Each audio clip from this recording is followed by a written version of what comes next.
All right. Welcome, everybody, to another Latitude live stream. Excited to have you here. And this may be one of the most highly anticipated, glorious topics of all live streams. So we're really excited to get into the wonderful world of content moderation. Before we do, we have a couple new faces to introduce. I think you know these faces, just not by face, but by name. So I want to introduce Reese and Tim, who go by Boomerang and Van respectfully on Discord, at least. I don't know what y'all's Reddit handles are, but maybe why don't we start with you, Reese? Give a little intro about who you are, what you do, and maybe even a little about why you've joined us for this discussion about content moderation. Yep. Hi. So I'm Reese, or you might know me in Discord as Boomerang. I guess I'm a platform engineer. I do just a lot of weird, odd jobs in the background between helping make AI Dungeon, the website, stable, and also working with our community team so they can better do community work. Definitely been spending the past little while improving a lot of our back-end infrastructure to support this new change we're talking about, and also just trying to introduce this new publishing flow and a new moderation system. Yeah, we have been spending probably a good part of a year now really trying to refine so we can actually get it to this point and talk about it with you guys. Awesome. Thanks, Reese. Tim? Hi, I'm Tim Van. I handle trust and safety here at Latitude. Uh, Most of you guys probably already know me if you hang out on the Discord. See me a lot more than Boomerang Reese. Boy, I come and go like a boomerang. you're selling yourself short. People probably may not also know that you've been one of our top creators on the platform for several years, and prior to joining our team, you were part of our staff as a volunteer moderator, helper. So you've been around AI Dungeon for a very, very long time, even before you joined our team officially. So I'm not going to let you walk away without hyping yourself up just a little bit. I don't like to sing my praises, Devin. Fine, I shall do the singing. Cool. So let's get into it. Dan, I'll turn it over to you. I know you've kind of prepared a bit of an agenda, set of questions for us. So let's get into it. Yeah, so I really want to kind of look at, I think we're looking at a kind of couple of different topics today. I know really the update's top of mind, but want to kind of, before we go into that, do a little bit of an overview of just kind of our approach to trust and safety and kind of how, especially Devin, but Tim and Reese, feel free to chime in on kind of what's that evolution look like for from how we approached moderation in the past to how kind of this new update. So kind of wanted to start us there, and then kind of just look at the approach before and also kind of why specifically we're going with AI moderation now, and then at the end kind of really dive into this new update and what it means for everyone. And then we're also, please hit up the chat. I will be watching it feverishly for Q&A. Yeah, sounds good. So maybe we'll start with like why do we even have moderation to begin with? And one thing I want to make sure that is very, very clear in today's discussion, most of today's discussion is going to be around content moderation or publishing moderation. On AI Dungeon, there's actually kind of two separate safety systems. One of them governs what happens in the actual gameplay experience itself, which if you've selected the mature settings is pretty open in terms of what you're able to do. What we're talking about today is the published content moderation. So when you are publishing and sharing and distributing a scenario for other people to play and experience, these are the kind of the rules and the systems that we use to help decide what gets shown on the platform, what doesn't. So that can be confusing. I just want to make sure that it's clear up front. We are talking about the content moderation, not the in-game safety today. So one question is like, why do we even have content moderation to begin with? And one of the core pillars of AI Dungeon is we want to have immersive gameplay, and safety is actually part of story immersion. When if you are coming into a platform to have fun and play, if you encounter something that makes you feel uncomfortable, or well, I guess uncomfortable is a great word, but uncomfortable for any reason, content that you disagree with, content that makes you, a lot of our players we know have different kind of past historical trauma. So if they see something that kind of is triggering to some of that, that can be really uncomfortable and make people not want to play and experience. On the flip side, we also think that creative freedom is a really important part of immersion as well. There's nothing worse than being, this particularly applies to the in-game experience. You don't want to be in the middle of a game and all of a sudden get a filter that says, hey, you're not allowed to do that action. So both of these aspects are a really important part of immersion. And so what we're really aiming for is to try as much as possible to make sure that every player has an immersive experience that is safe to them and also represents the level of creative freedom that they want and expect from the platform, which means that we're trying to create a set of guidelines and rules that as best as possible can apply to as much of our community as we possibly can. And that's obviously really hard and really difficult. And we are going to be, continue to invest in trying to make things more personalized and more tailored. But that's why, because at the end of the day, immersion is what we're trying to go for here. And we see this in our metrics. We see this in the way that we see this in our user testing. We see it in the user feedback. We will get some people who come to AI Dungeon, they see the content that's published there. And when things are misrated, if there's a scenario that should be mature, but somebody's rated it as teen or everyone, and that doesn't match the player's preferred rating settings, they'll leave. They're like, this doesn't feel right to me. This doesn't feel good. And on the flip side, we want to make sure that for people that do want to have a wider range of content, that there's a way for that to be published and a way for that to be experienced. So it's a difficult, it's difficult for us to try to manage everyone's needs and expectations, but that's the goal and that's what we're trying to do. And that's why we're constantly improving on these systems, is because until everyone has the perfect AI Dungeon experience, we just need to keep iterating and pushing on this. So that's maybe a little bit into the why moderation exists in the first place. Now we got myself lost. I think, what was the second part of the question? Yeah. So, well, and I think I think that's a great kind of overview. I think I really want to look at specifically, and I know some people in the community, this is going to be like old hat. You guys know this, but kind of want to take a step back. For me, some people in the community are newer than I am, or a lot more experienced than I am. The opposite. So I want to kind of take a step back, and I was thumbing around myself on kind of the history and came across the Walls approach. So I kind of want to hear specifically about, okay, what was the Walls approach? How does this relate to that? What was that history like? Yeah, so the Walls approach, this one actually applies to the in-game safety system, so not the content publishing.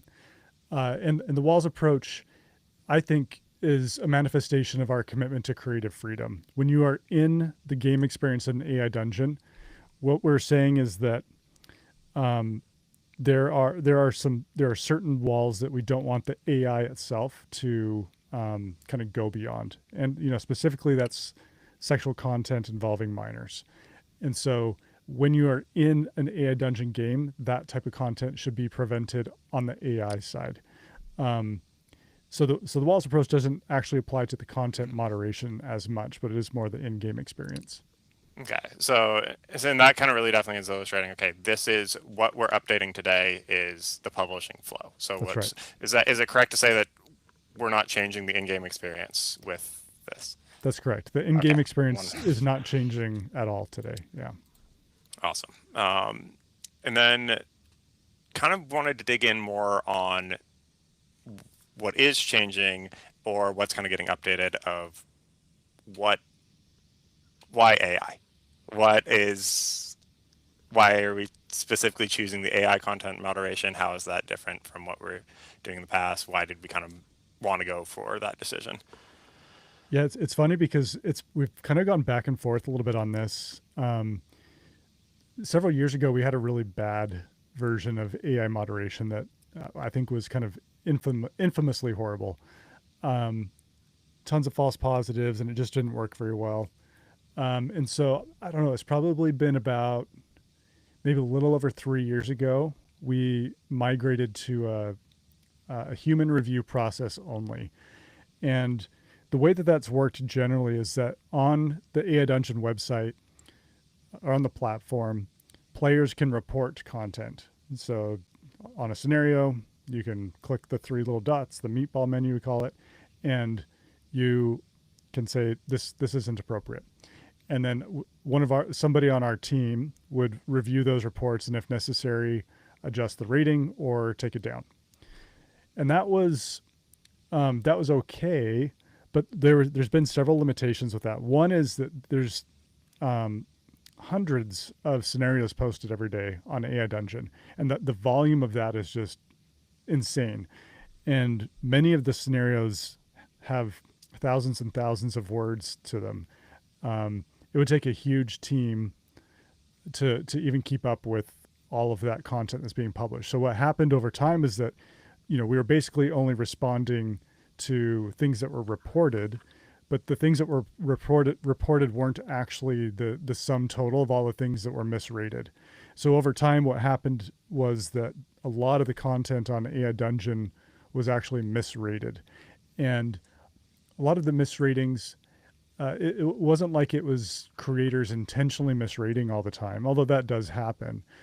It can also be misrated by misunderstanding, like not understanding the rating guidelines. It could also be a different cultural interpretation of those rating guidelines. So whatever the reason might be, there was a lot of content that was just incorrectly rated, and so what we started seeing was just a dramatic increase in the number of people who are frustrated by that, coming to the site, finding content that didn't match their expectations, and then leaving.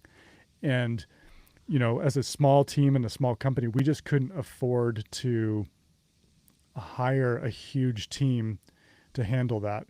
So we did the best that we could with that small team.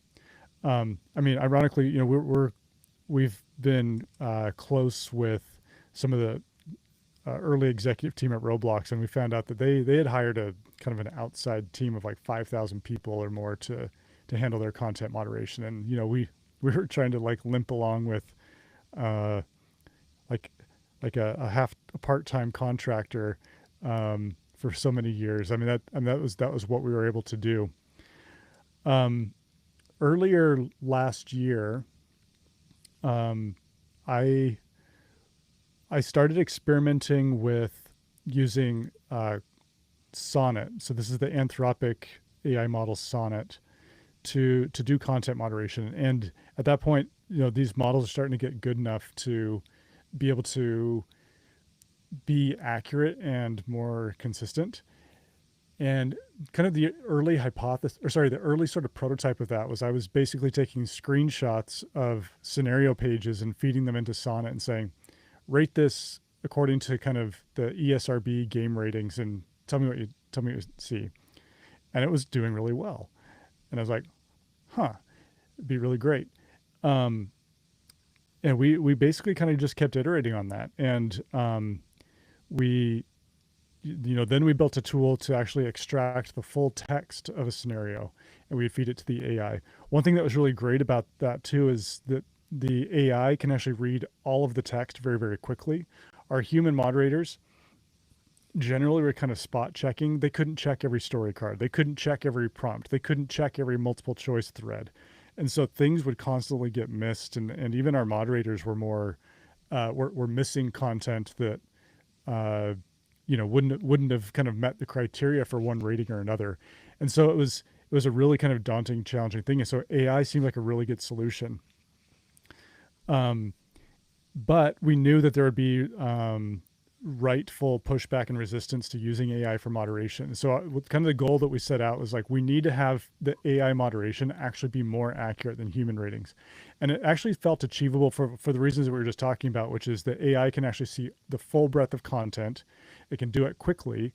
And ironically, it's actually more consistent, because one of the things that we found with human moderation is there's a lot of subjectivity when it comes to a piece of content. And, even internally, when somebody would kind of escalate a piece of content and our team would be discussing it, one person might say it's teen and one person might say it's mature. And we sort of have this sort of effect where the rating changes based on who's kind of sitting in the moderation seat that day. And we didn't like that. We wanted it to be more consistent across the board and applied equally.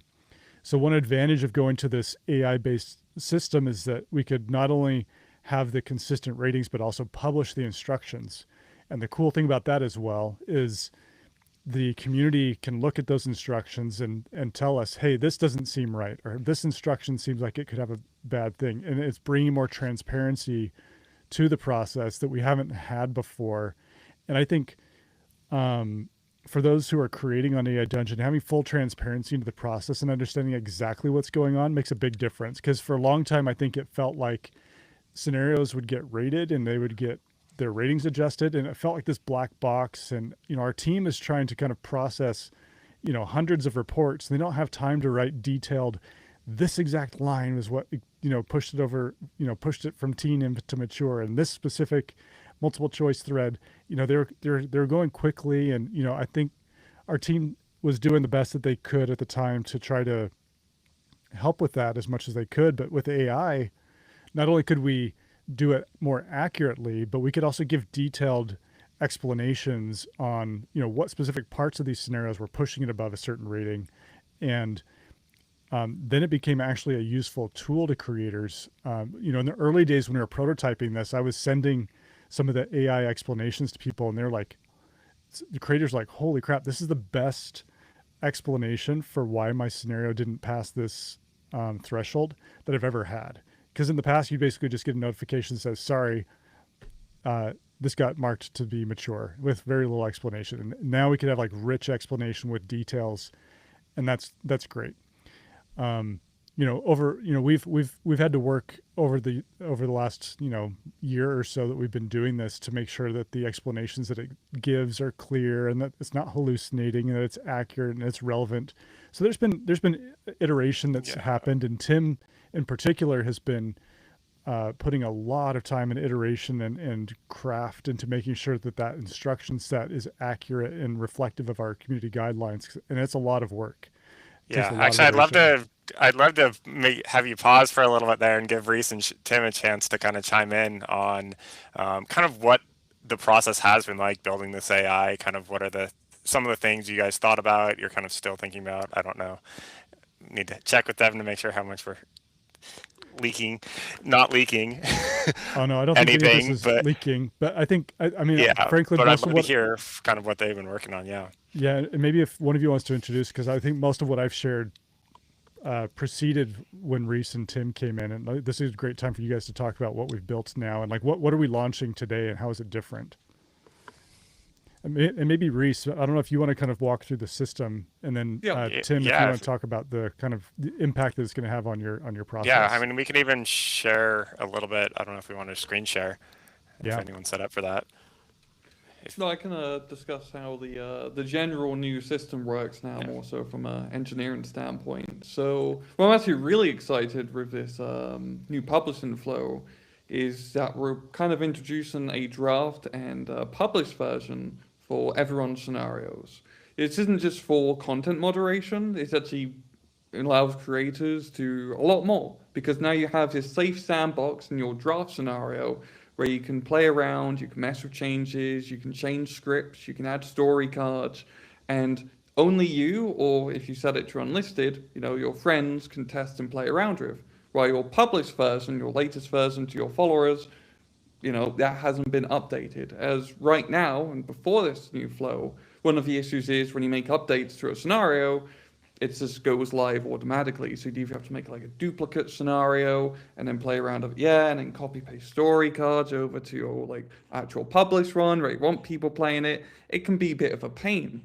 But now with this, you can have a very nice, awesome space where you can play with changes, play with different models, really tinker with your scenario and how you want, your players to enjoy your adventure. With the actual flow, how it works is when you go onto the edit page of your scenario, we're still working on the UI a little bit of this, is that there should be a publish button, or you could press the publish button as normal. What it would do is it will pop up a small menu showing you the publishing flow.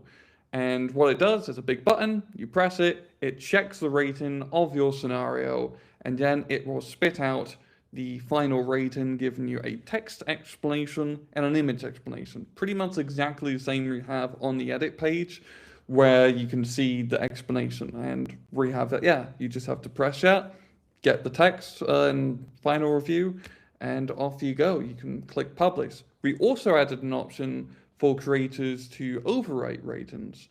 So how that works is, let's say you have a scenario which is rated teen by our AI moderation system. If you want, you can overwrite that to be either a mature or an unrated scenario. So you can overwrite upwards, you can't overwrite downwards. So if you think your scenario is mature and it got rated as teen, we're fine with that. You can publish it as a mature scenario and have that audience enjoy it. And after that, it publishes, and then you have two versions of your scenario, your publish and your draft. You can go back to your draft, make changes, make edits, and once you're ready again, you just repeat the cycle over and over. It's pretty much the flow. Nice. I'm with you, Reese. I think this is, I know we're talking about the publishing changes in the context of content moderation today, but really this addresses a lot of pain points with creation in general, which is now you can have kind of more meaningful publishing points, and you can queue up a bunch of changes all at once rather than having to kind of just do it iteratively. And like you said, creating a duplicate scenario to kind of work on your changes and then move them over, it's kind of a pain. This is really a more robust publishing flow for creators in general. I think it's gonna be good all around. Tim, I'd be curious to hear, like once this is live, how's this going to impact, like, are you still going to have a job? You know, how's this going to impact your work? I hope it will. It will definitely shift a lot more of my focus away from looking at. Hopefully, it'll shift away my focus from looking at more of the reported content and focus more on improving our instruction sets, improving our guidelines, finding problem areas in those. So hopefully those can improve a little bit faster now that I won't have to spend 2-3 hours a day sometimes looking at our reports. Yeah. Yeah, and that's one benefit here. Like the reports aren't going away. So like people can still escalate things, like if the AI scenario, if the AI rating tool isn't rating accurately, or if they do find content that was rated inaccurately, whether it's theirs or someone else's, they can still report that to you, and you're going to still address that. I think the biggest difference is now you're going to have more time to take that and say, oh, okay, our system missed this, and if there's a way that our system is consistently missing things, we can now spend more time iterating on those instruction sets to make sure that the system overall gets stronger, rather than just responding one by one to these scenarios. Yeah. Ideally, this will help catch a lot of more of the like things people are just like ignoring with our guidelines. So like I've seen plenty of examples of people who will run the rating tool on their scenario, and then they get unrated due to NSFW stuff being mentioned in the scenario, and then they still publish it at mature anyways. So hopefully that'll cut down on like a lot of those types of situations. Yeah, I think so, and I think it should also help with when we started rolling out the AI rating tool at the very beginning. It's been optional for the last 9 months or whatever it's been since we rolled it out. But one thing that I remember creators telling me is that they, like, for the first time, they kind of started to understand the content policy, the content guidelines better. It's like, oh, I didn't realize that this particular thing, I didn't realize people interpreted this as gore, or they interpreted this as sexual, or they interpreted this as whatever. So I think it's been kind of a way for people to, because I think it's easier to learn. I mean, we have a lot of those guidelines are fairly comprehensive, and it's not exactly like light reading. So I think sometimes it's easier to learn the guidelines by experiencing them and trying to work within them. And I think the rating tool has been helpful that way. A good example of that was actually me. When you were first developing this, you were having the pioneers help, and one of my scenarios that I was like in my head, I was like, "Oh yeah, this is definitely E content." It kept coming back as teen, and then you like were talking to me about that, and it's like, okay, yeah, this situation is probably not appropriate for an everyone rated scenario, and if you take a step back as a creator, it can really help you understand where we are. Yeah. Well, and I think one thing that I've appreciated about our creator community is I like, obviously when this came out, there was some initial resistance and kind of trepidation about whether or not this was going to limit their ability to publish things. But I think our creator community genuinely, I stumble over that word. Sometimes it sounds like I'm saying generally. I think our creator community genuinely has adopted the mindset of trying to make sure that our players are encountering content that they feel good about and safe with. And that's made this process a lot easier, because I think when our creator community is aligned with what we're trying to do and creating a safe and fun experience for everybody, that makes this process a lot easier. So that's been very much appreciated, because we've had a lot of collaboration with our creators in developing this entire process, from the instruction set that we started at the very beginning, and we've iterated on. I don't know how many iterations we're into now at this point, Tim. I don't know. It's wild. As well as the publishing tool that Reese has been working on. We've been getting so much feedback and input from creators that we just put straight back into improving the tool.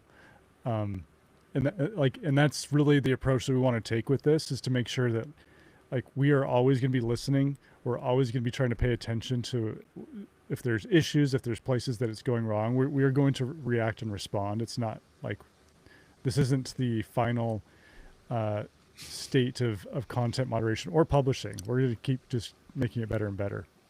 Yeah, and that's actually a great segue. We're only half an hour and we're already getting to the questions. I did actually queue up a few questions. I think the first one that I just want to get off the table right now is, I think I did see a little bit about the number of ratings so kind of to you and Reese, kind of about how many ratings are available.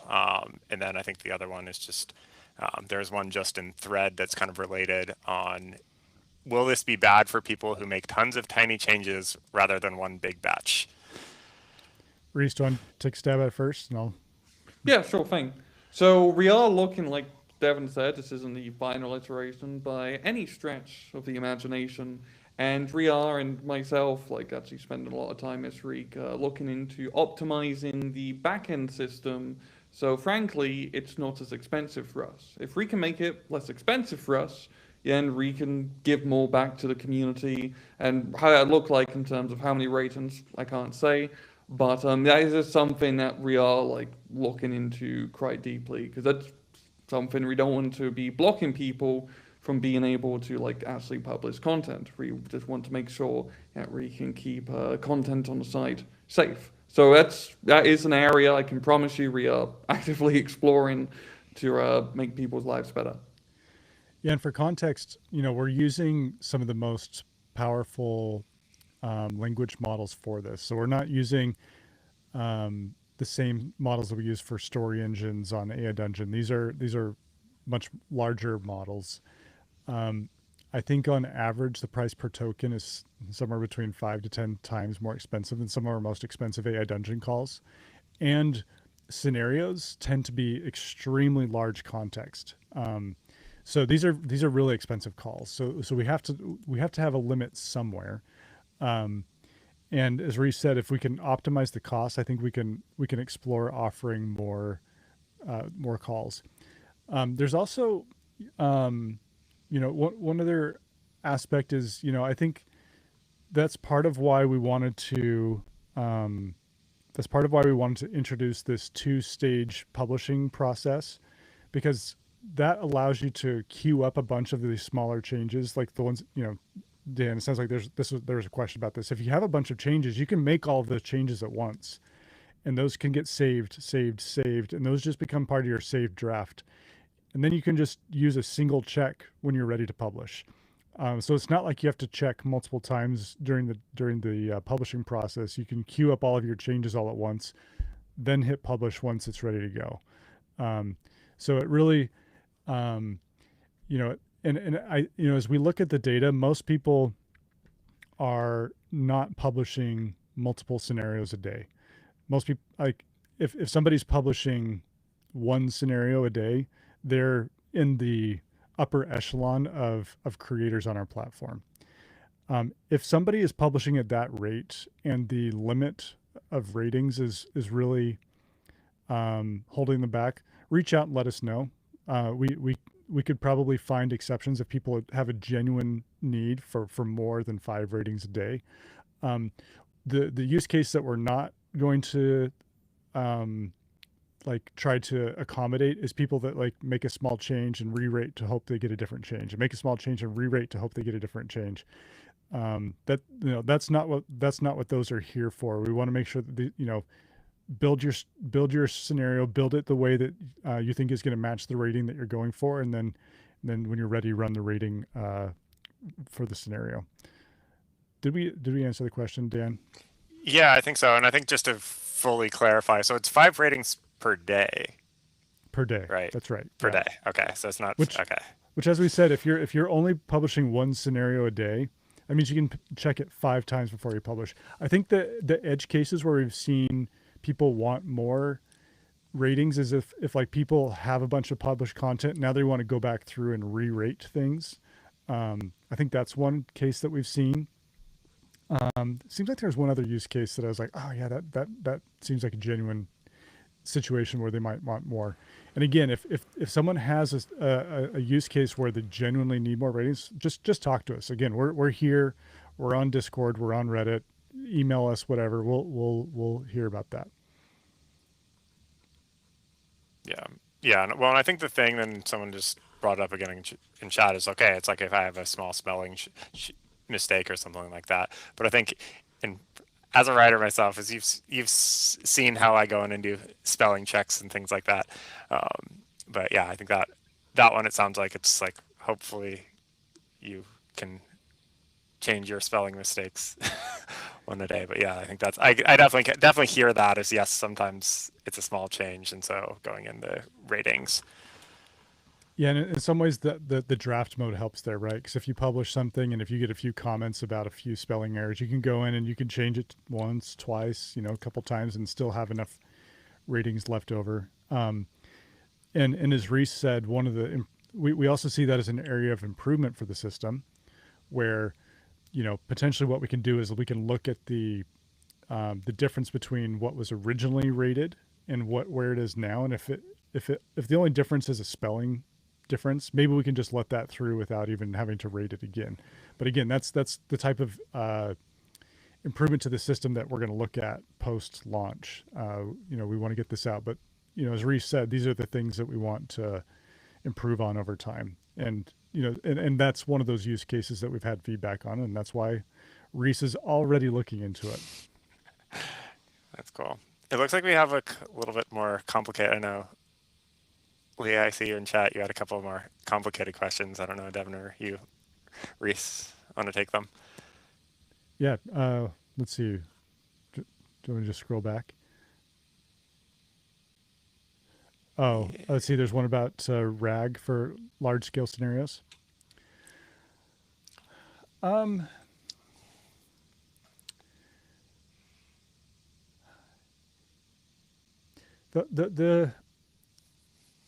at this point, it's been better to just rate the entire thing. The hard thing with RAG is you have to be searching. I'm not sure RAG would be the right approach for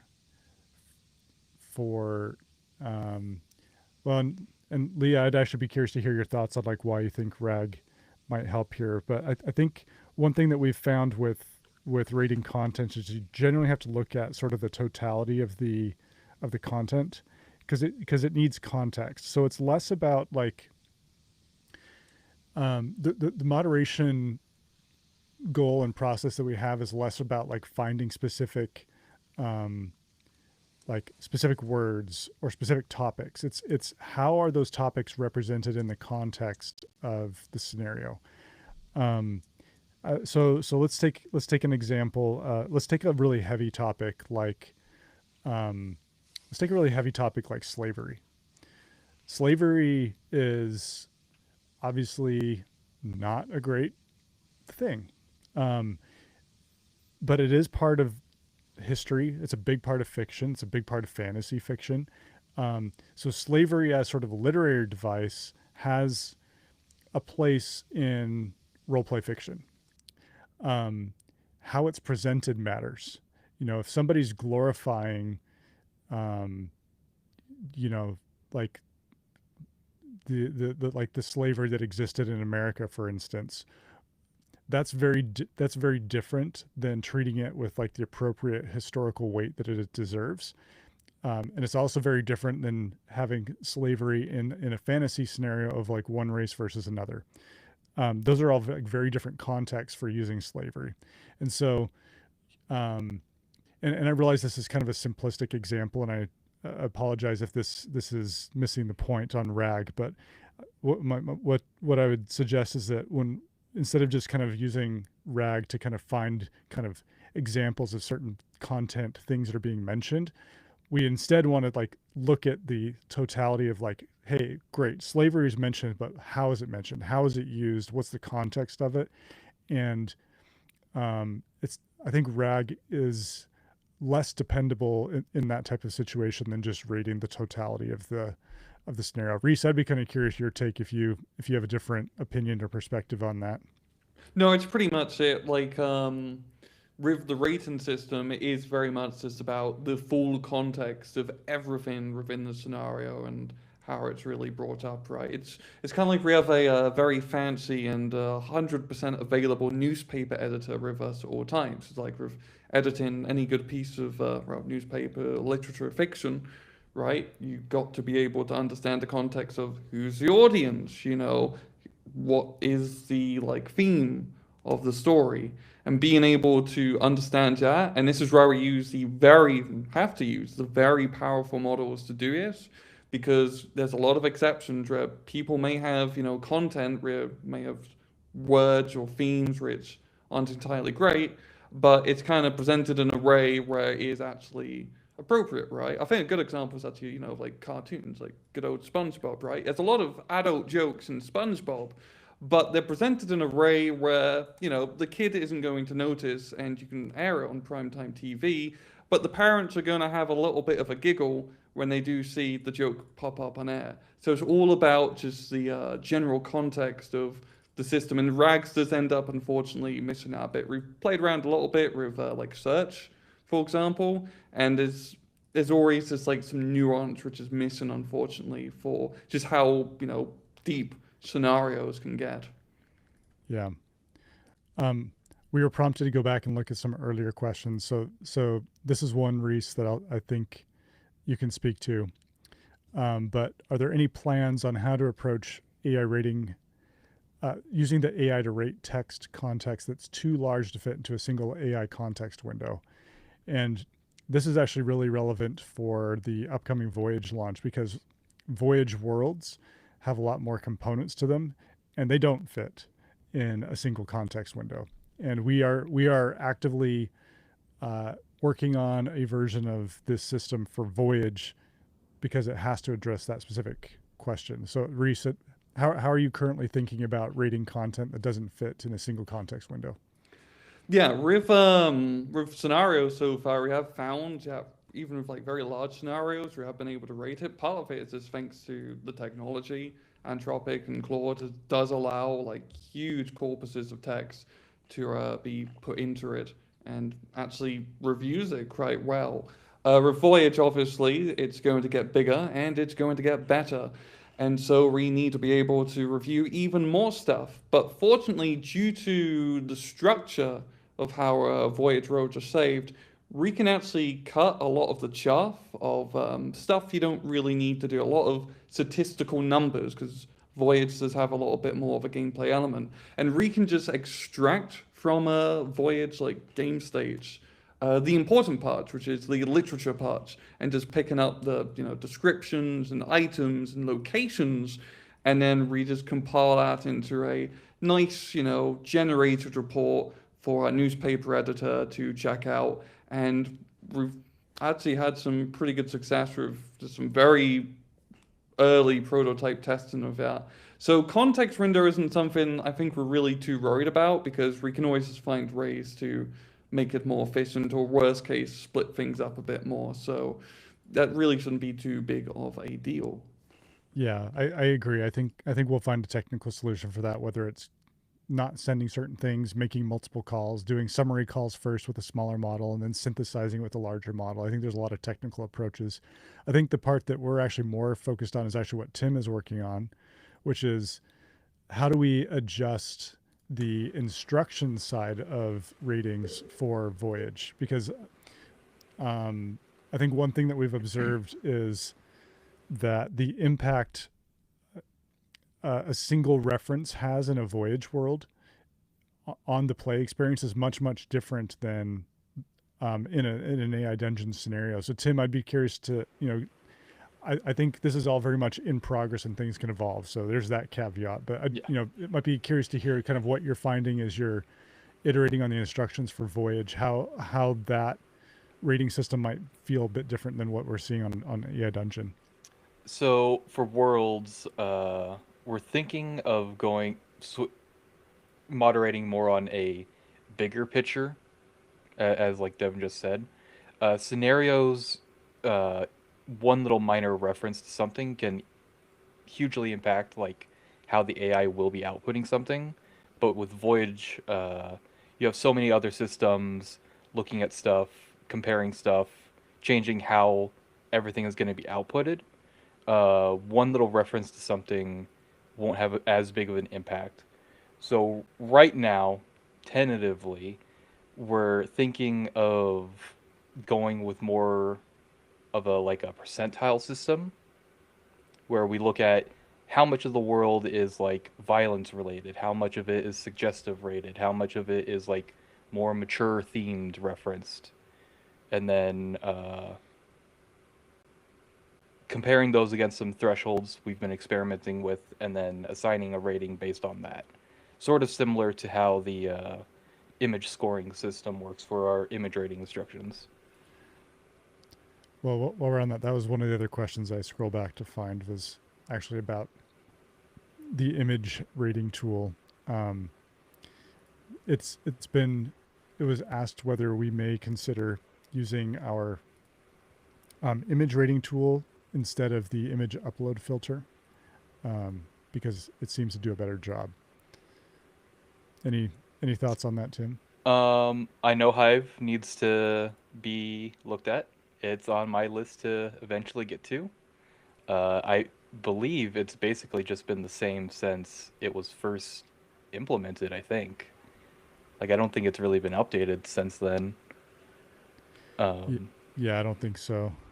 And it's likely there's other tools and improvements since then, because it's been out for a while. So I think that's an easy candidate for like a next layer of improvement. I think the Voyage instructions are probably certainly the most pressing and urgent right now to work on, and I can see the image stuff coming after we launch Voyage.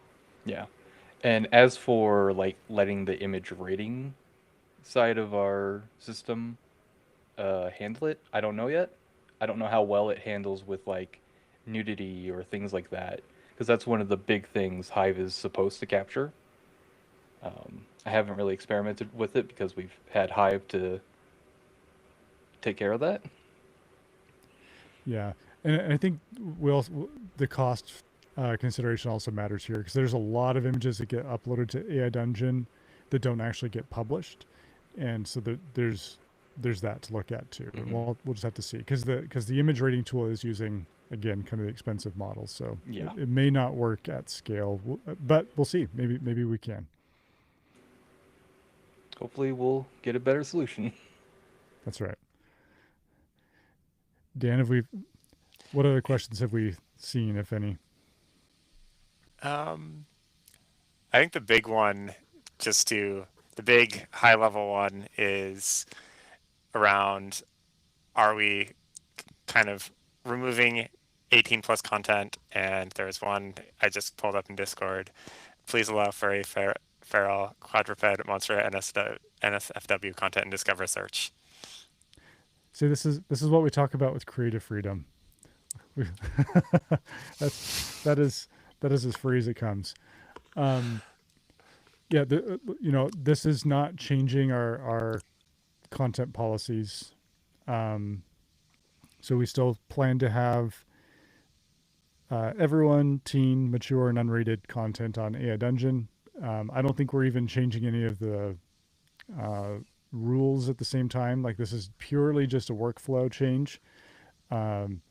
So anything that has been publishable on AI Dungeon before this change will continue to be publishable on AI Dungeon after we push this to production. So there shouldn't be any changes to what is or isn't publishable with this. Hopefully that's clear, because I know it can be kind of scary when that happens. Another thing I'll point out that isn't changing is, I kind of joked about, will Tim have a job? Tim will absolutely have a job. Tim is still going to be around. He's still going to be listening to reports and feedback. So if anything isn't working right, if the AI misrates, if there's content that is historical that hasn't been rated properly, that can still be reviewed and rated. So we are not taking humans out of the process altogether. We're just having AI as kind of the tier one, first layer, and then Tim and others on our team are there for any escalated cases, and that's always going to be the case. We're always going to have somebody there in the process. So that will also not be changing with this, which I think is important. Trying to think what other questions might be that we Tim, often. did you see any from the Discord? Oh, no, I was just going to say that if you ever have any problems with needing your scenario rated or something, you can always go through our support email, support@aidungeon.com, or you can reach out to me, Van, on the Discord, and I can review your scenario there. Yeah. Maybe one other thing as well is just to talk a little bit about the accuracy of the rating tool. Because I think one thing that's been really fun to see is that over time we've actually it's exceeded the accuracy that we had when it was purely human rated, and I think we would all gladly admit that the tool does better than we would do as individuals. And so our aim from the beginning was to hit at least 95% before we got to this point where we would make it the default. And I think that with the human review, I think we were maybe at 50 to 60% accuracy, which is at least in the early days. I think that I'll give Tim a little credit. I think Tim probably increased our accuracy since then. So, but even then, it's still hard. But at this point, our estimates is that we're at about 98% accuracy with the text rating, which is really which is great. I think we know that there's some issues at times with the image rating, but we're kind of working through some ways to make sure that the impact of that is minimal. We're happy with that because it means that not only will it be a better experience for creators, it means that it's consistent for them. It means that they don't have to worry about something being misrated as often. It's also better for our players because then they are having the content presented to them that they expect to see when they select a specific rating. Actually, this is a great follow-up question, is how exactly do we get that number of criteria for 50%, 95, 98%? What's kind of that criteria? Oh, and like, what does it mean to be accurate? I'll give my answer, and then Tim, I'll be curious what you would say. From my perspective, an accurate rating means that we have appropriately applied the community guidelines to that content.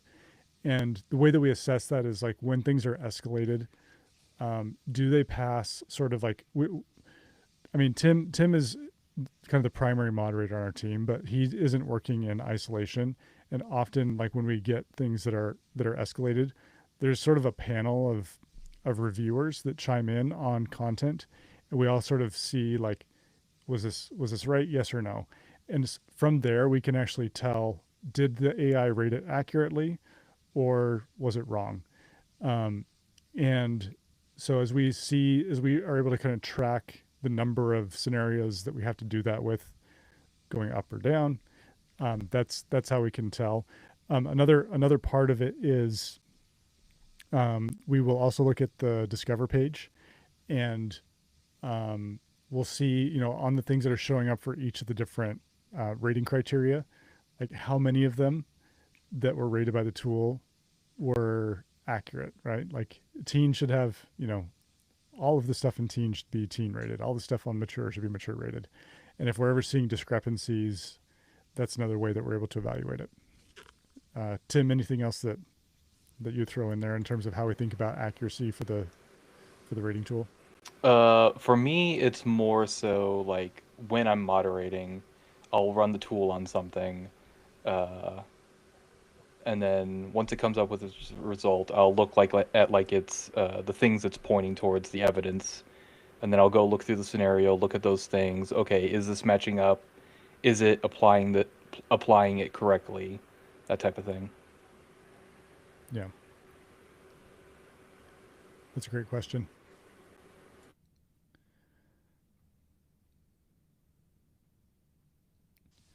Cool. Any other questions?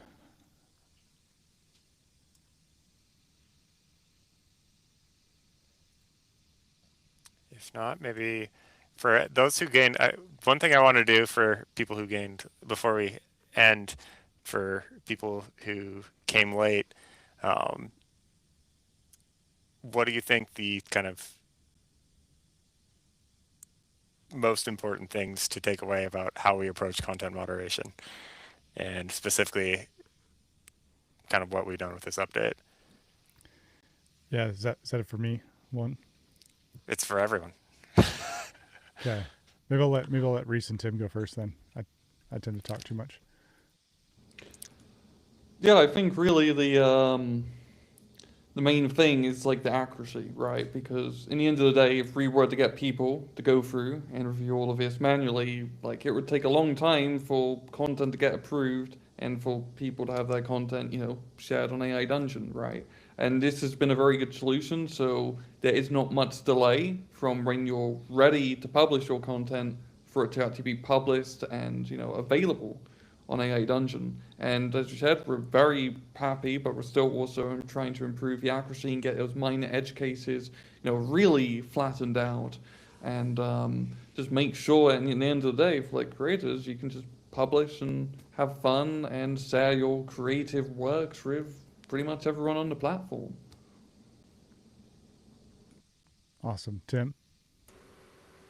For me, it's just excited to see less misrated stuff popping up on the site. That'll be that's been something I've been waiting for a while now. Cool. Yeah, and then from my perspective, when we think about like what are the most important things that we would want players to understand about our content moderation process, I think the first is that we really see safety and creative freedom both as core parts of what makes a great immersive story. And so content moderation in conjunction with the in-game safety settings are really there to help make sure that people have a great experience that they feel safe and happy with. I think the second key takeaway is that we have found that AI moderation is more accurate and more consistent than human moderation, especially the way that we've done it. We've tried to make the instructions published and transparent. Everyone can look at it. There's not a black box here. It's very open. And then I would say the third thing is just that we as a team are always going to be listening and adjusting and iterating based on feedback. We've had questions already, and our response is, yeah, Reese is looking at that. Tim is looking at that. And that's always going to be our response is we are listening. We're paying attention. I think that content moderation for published content is one of those necessary evils that comes with having a user-generated content platform. I mean, we're not unique. X. I don't think I'm ever going to get used to calling it Twitter. X, Facebook, YouTube, TikTok, every platform has moderation.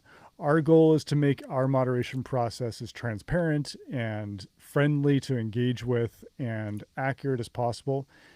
It's got to, we got to have something there, but we want ours to be as great as it can be and as well aligned to our specific use case, which is great immersive story and art and role play as we possibly can. And so our goal, like we're going to just keep iterating and improving it until I don't think there is an until. Like there's always going to be more ways that we can make it better and easier for our players and for our creators to use. But yeah, I think those would be the main things that I would want players to take away from this today.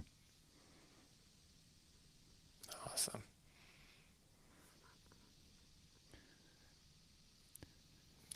Nothing else? Boy, that put us right at the top of the hour. Gee, it's like we couldn't have scripted it better. Almost like you had a scriptwriter here. Yeah. I memorized my lines. What's funny? What's funny is Nick and I we've been working on some for some of the Voyage launch stuff. We were working with a group around messaging for industry experts and media that might want to know about Voyage. And one of the lines that someone suggested today was this idea that AI Dungeon and Voyage kills the scripted game.